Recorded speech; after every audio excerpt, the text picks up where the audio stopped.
¿Cómo están niños? Espero que estén muy bien. Hoy vamos a ver en la clase de formación ciudadana la página 250. El tema es desarrollo humano. Así que por favor coloquemos la fecha de hoy y vamos a comenzar a leer.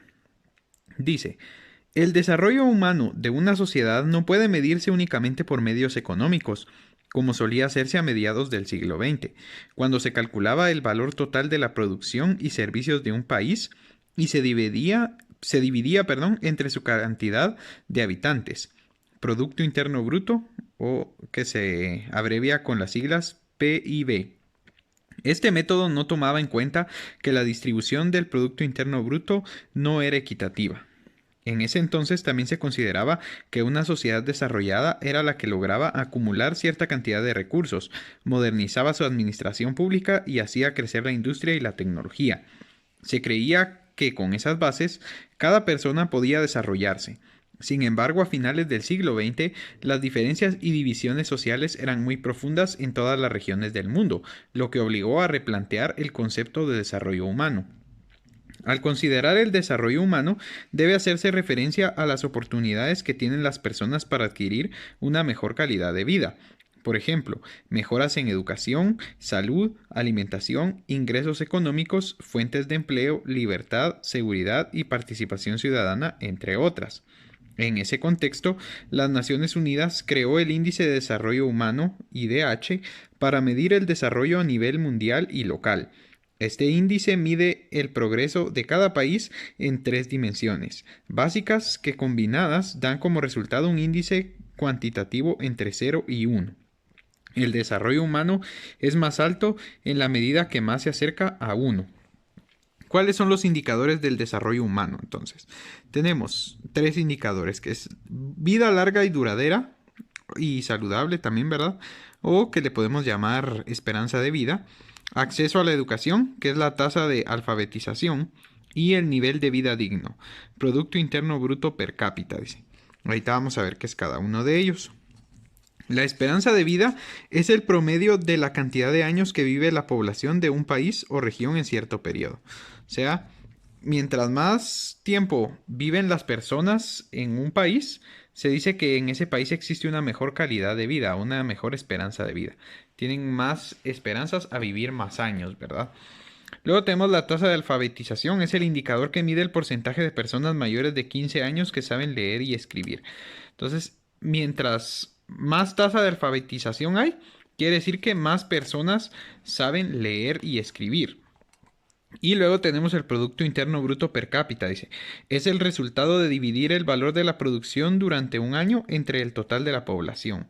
Es decir, la producción total que fuera en millones de quetzales, por ejemplo, en nuestro país, se divide dentro del total de la población y ese va a ser el Producto Interno Bruto per cápita, ¿verdad? O sea, por cada persona. Guatemala tiene un índice de desarrollo humano de 0.640, considerado medio, que lo ubica alrededor del puesto 125 de los países que se miden cada año con ese índice. A nivel regional, Guatemala se ubica por debajo de la media del índice de desarrollo humano latinoamericano y del Caribe, que alcanza los 0.700. Ese índice de desarrollo humano presenta variantes regionales. Si se hace un análisis por departamento se reflejan grandes contrastes, ya que el departamento de Guatemala alcanza un índice de desarrollo humano superior a 0.700, mientras que otros departamentos del altiplano se ubican por debajo de 0.600. O sea que el índice de desarrollo humano en Guatemala disminuye debido a que hay muchas injusticias o muchas diferencias en la economía y en la calidad de vida de las personas de la capital con otros departamentos del interior del país. Y aquí tenemos una tablita que ustedes pueden ver donde dice cuáles son los países con mejor índice de desarrollo humano por continente y cuáles son los países con peor índice de desarrollo humano por continente. Y ahí dice cuál es la cantidad o sea, el promedio del índice de desarrollo humano que tiene cada uno de ellos, ¿verdad? Y hay unos países que tienen un mínimo de desarrollo humano y por eso es que están entre los más bajos y hay otros que tienen un desarrollo humano casi llegando a uno, ¿verdad? Que son los que tienen el desarrollo humano más alto de todos. Entonces ahí los pueden ver ustedes por continente. Luego tenemos lo que es el desarrollo sostenible. Dice, en Guatemala los problemas ambientales son muy graves, tanto en las áreas urbanas como en las rurales, lo que influye negativamente en la calidad de vida de la población. Los problemas son variados y complejos. Algunos de los principales son los siguientes. Pérdida de bosques y suelo fértil, contaminación de los recursos hídricos y contaminación por el mal manejo de los desechos. En Guatemala este es un grave problema, ¿verdad? Porque en primer lugar no hay una institución que regule realmente la tala de árboles, ¿sí? Aquí en Guatemala cualquiera tala y tala y tala y corta todos los árboles que quiera y no siembran nada. Dice que para que nosotros no perdamos el oxígeno que produce un árbol ya grande, lo que tenemos que hacer es por cada árbol que nosotros cortamos sembrar 10 nuevos árboles. Sin embargo, aquí en Guatemala cortan 10 y no siembran ninguno, ¿verdad? Ese es el problema, que nos estamos quedando sin bosques y sin suelos fértiles después para sembrar y después ya no vamos a poder producir comida. Ese es el gran problema. Entonces vamos a leer más detalladamente qué es la pérdida de bosques y suelo fértil. Dice, el 40% del territorio guatemalteco posee bosques, pero cada año se talan 70.000 hectáreas y únicamente 11.000 se reforestan. Quiere decir que por cada 7 árboles que cortan solo siembran uno, más o menos, para que ustedes se den cuenta de algo. La tala elimina por completo la capa vegetal que protege los suelos. Al carecer de esta capa, los rayos del sol y las lluvias destruyen los nutrientes de la tierra, lo que afecta su fertilidad. Al quedar la tierra sin protección vegetal, quedar la tierra sin nada sembrado, quedar pelona, como le decimos nosotros, se desgasta y se arruina. Después ya nada se da en esos suelos, se vuelven áridos e infértiles. En 1950, el área agrícola por habitante era de aproximadamente 4 y 5 hectáreas. Sin embargo, en la actualidad es apenas de un cuarto de hectárea en promedio. La consecuencia inmediata de esta situación es la escasez de alimentos, por lo que es urgente realizar acciones que impidan que las grandes extensiones de suelo boscoso y productivo se conviertan en desiertos. Luego tenemos la contaminación de los recursos hídricos. En Guatemala solo 24 de los 340 municipios cuentan con plantas de tratamiento de agua potable. De esas plantas solo 15 funcionan de manera adecuada. Esta situación provoca que las aguas residuales se descarguen en los ríos, los lagos y el mar.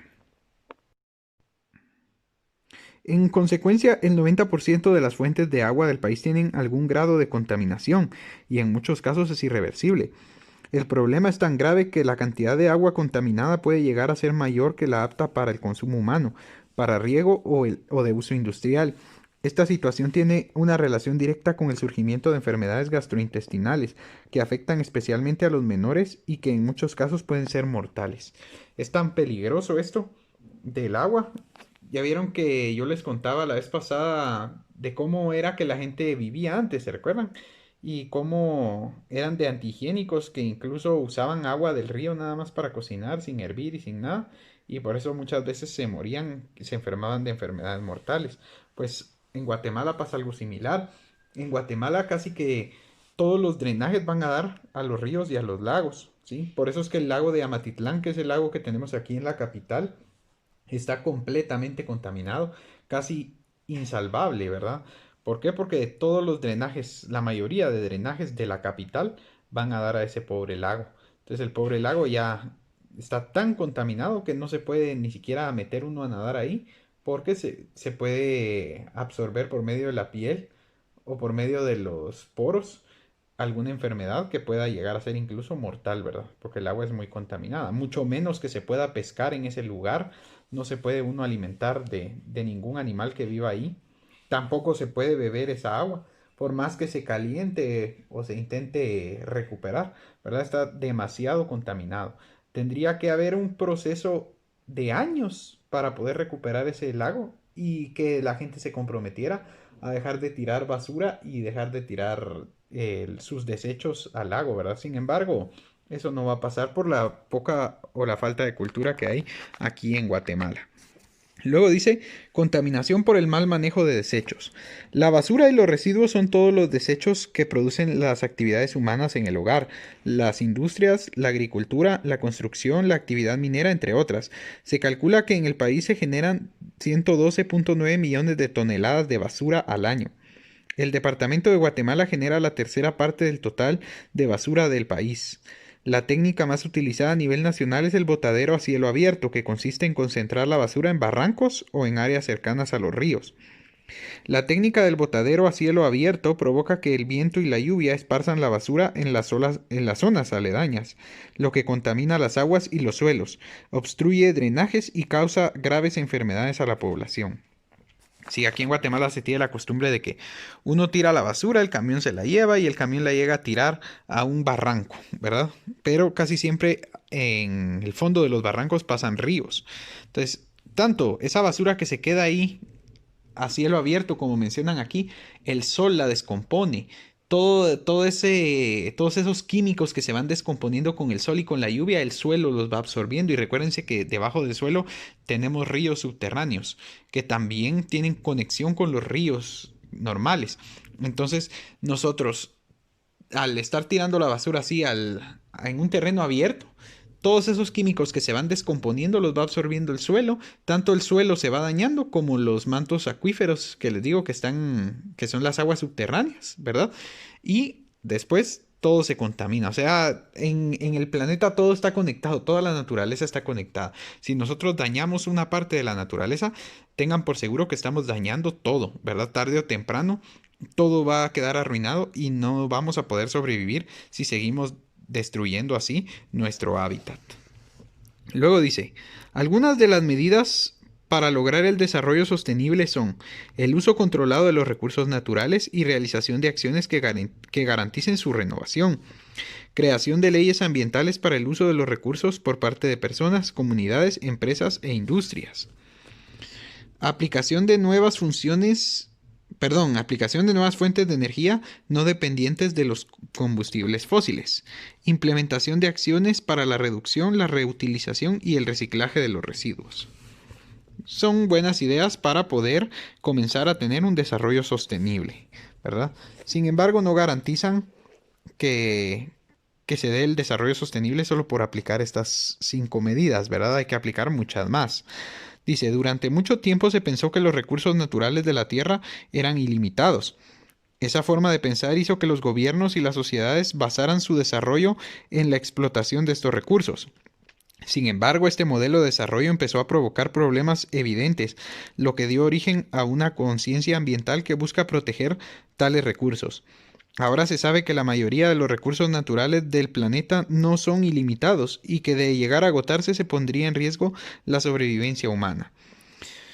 No obstante, la humanidad ha continuado explotando los recursos de manera cada vez más alarmante. Se calcula que la demanda de la humanidad excede en cerca de un 30% la capacidad regeneradora de la Tierra. Esto significa que el proceso de explotación de los recursos se produce a un ritmo más rápido que la capacidad que tiene el planeta para regenerarlos. En países como Estados Unidos, China e India, cuyo desarrollo industrial, agrícola y urbano depende de la explotación excesiva de los recursos naturales, se generan diversos tipos de contaminación. Esta, a su vez, contribuye con el cambio climático y provoca la extinción de una gran cantidad de diversidad biológica, es decir, especies vegetales y animales. Esto Esta alarmante situación, dio origen al concepto llamado desarrollo sostenible, generado en la Organización de las Naciones Unidas como alternativa al concepto de desarrollo habitual. El desarrollo sostenible va más allá del cuidado y el uso responsable de los recursos naturales. Propone asumir una visión más respetuosa de la naturaleza basada en el vínculo de respeto y equilibrio que deben existir entre la Tierra y todos los seres vivos que lo habitan. Este concepto plantea un equilibrio entre el ambiente y la sociedad, la economía. Por ello, si el desarrollo sostenible se aplicara a nivel mundial, muchos de los problemas actuales como la pobreza y la inequidad tendrían una posibilidad real de solucionarse.